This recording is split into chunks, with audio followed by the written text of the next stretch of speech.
मध्य प्रदेश ग्रामीण मंत्री श्री प्रहलाद पटेल जी ने जो बयान दिया, एक सामाजिक सभा को संबोधित कर रहे थे। कहीं ना कहीं वो बयान जनता को कहीं ना कहीं से बहुत हैरत में डालता है और राजनीति के इस लोकतंत्र को भी हैरत में डालता है।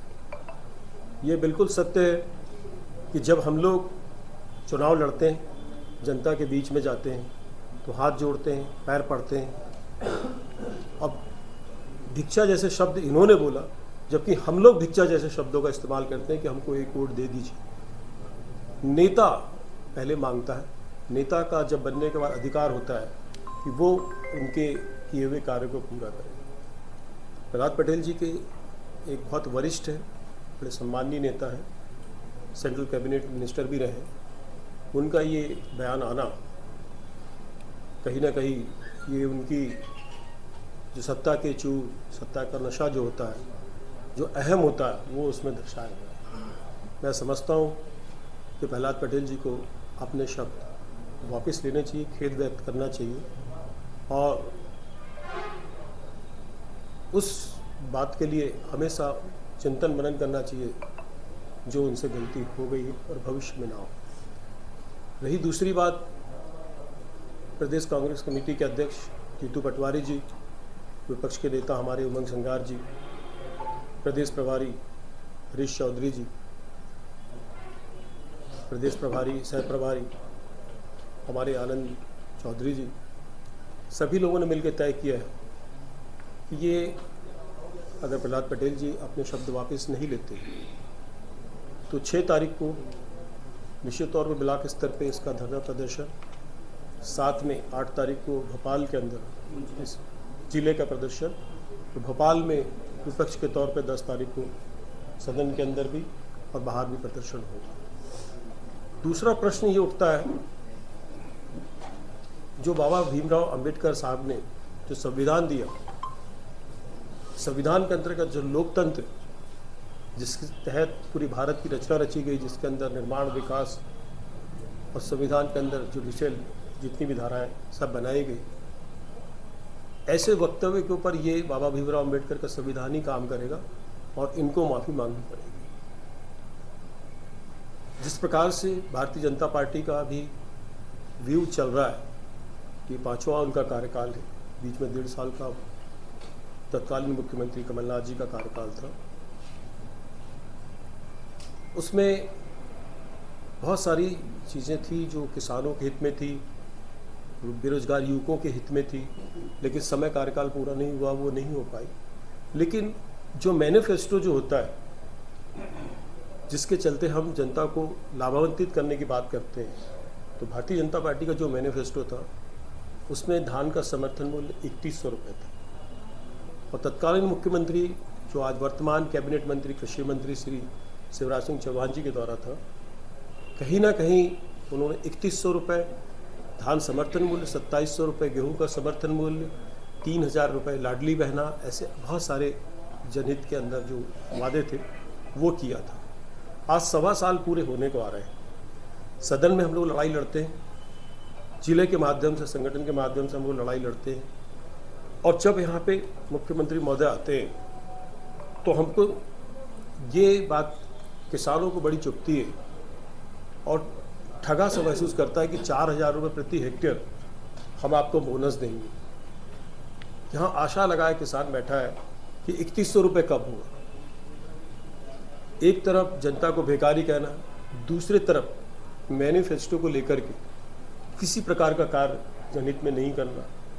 तीसरा, जिस प्रकार का आज का जो प्रशासनिक वातावरण प्रदेश के अंदर और इस जिले के अंदर जो आज है, लगातार यहाँ पे अधिकारियों का जमे रहना, गैजेटेड ऑफिसरों का बने रहना, कहीं ना कहीं एक, अभी मैंने बहुत सारे प्रकरण पढ़े जिसमें बहुत सारी बातें आई थी, जिसमें अधिकारी लोग दैहिक शोषण में भी, बलात्कार जैसी चीज़ों में भी संलिप्त थे। तो ये इतना साहस इनमें आता कैसे? इनमें इतना साहस इसलिए आता है कि कहीं ना कहीं शासन की नकेल जो है, प्रशासन सर्जरी भी कम है।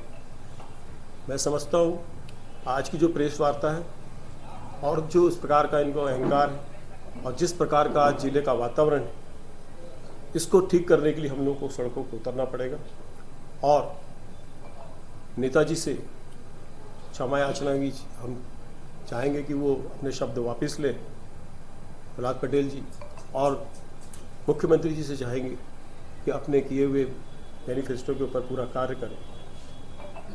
बातें बड़ी बड़ी हैं, लेकिन सिर्फ ऊपर की सजावट है, अंदर कुछ नहीं। आज महसूस हो रहा है जनता आज इस बालाघाट जिले से 4-4 विधायक कांग्रेस के बना के भेजी।